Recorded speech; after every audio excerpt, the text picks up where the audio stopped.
So, ayun guys, maglalagay tayo ng susian para sa handle ng swing door natin.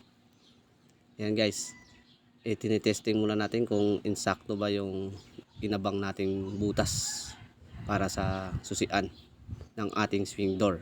Yan. Okay, testing muna kung mag-ooperate, kung mag-insakto ba. Gulo talaga ng cameraman ko. Yan. Okay, nag-ooperate. So ngayon, may papakita muna ako sa inyo dito. Naglagay pala tayo dito ng bracket para sa handle cover ng swing door. Yan. So, ayun guys, ito na. Ilalagay na natin yung cover para sa likod at harap. So, pagpasensya nyo na, medyo dapat kasi natin kapain yan eh. Mga kapabricates natin yan, alam nila yan. Testing natin kung nag-ooperate ba. Hindi kasi mag-ooperate yan kung hindi mag-exacto yung pinaka titi niya sa loob. Titi ba? Hindi yung titi ng tao titi sa loob ng susian. So, ayan, kumuha muna tayo ng screw. Kasi dapat talaga may screw yan. Kapit yan para sa ating susian, para sa door. Higpitan natin ng bahagya lang. Huwag masyadong mahigpit. Pwede kasi mag-lost thread pag mahigpit. Ayan. So, ayun, may kumain na lumabas. Nag-helper sa akin yun. O yun, nakita nyo, di ba? Nag-ooperate na. So, ayun. I-align na natin yung cover niya. Yan kasi nagpapaganda dyan yung cover. Ayan. Screw.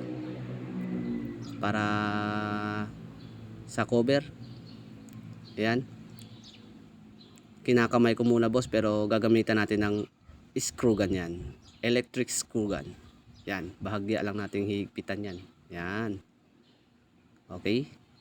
Konting higpit lang para ma-align natin yung cover ng ating swing door.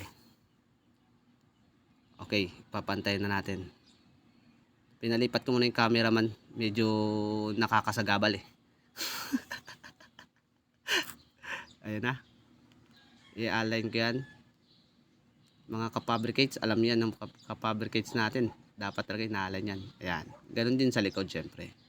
Hindi pwedeng di pantayan. Pangit naman tingnan yun. Mga galit yung mga may-ari ng bahay. Ayan na. Higpitan na natin kasi na-align na natin eh. Okay. So, ngayon okay na.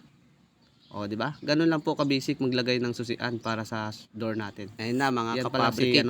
Sasalpak na natin yung binuo nating handle para sa swing door. Siyempre lalagyan natin ng sealant yan. Pondo para matibay. Para kahit anong hila ay hindi pwedeng basta-bastang matanggal. Pondo yan, sealant po yan. Yan po wala yung sealander namin.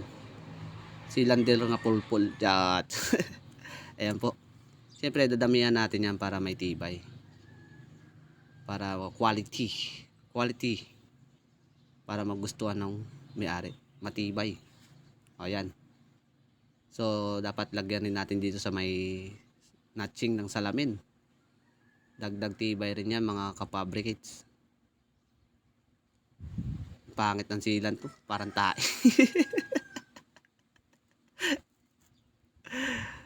Pasensya na kayo sa cylinder eh. Pasmado eh. So, ayan na. Sasalpak na natin yan. Oh, ano ba? Ay, iusog pa. Teka lang, wait lang. Huwag masyadong excited. Yan. Siyempre ako, taga video-video lang muna. Tutorial ako. Ako yung nagtuturo sa kanila eh. Oh.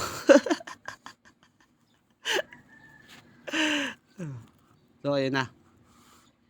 Kakabit na natin. Siyempre may screwan yan dyan. Hindi pwedeng sealant lang. Dapat may screw din. Dagdag tibay yan mga boss. Hindi pwedeng walang screw. Yun. Puta. Hataw na hataw. Palong-palo yung nag-i-screw oh.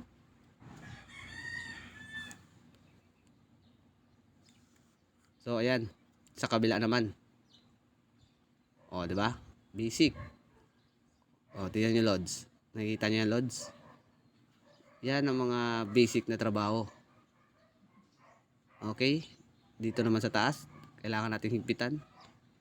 Ay, yan pala si Otol Edward. Pagpasensya nyo yan, medyo malaki yung ilong.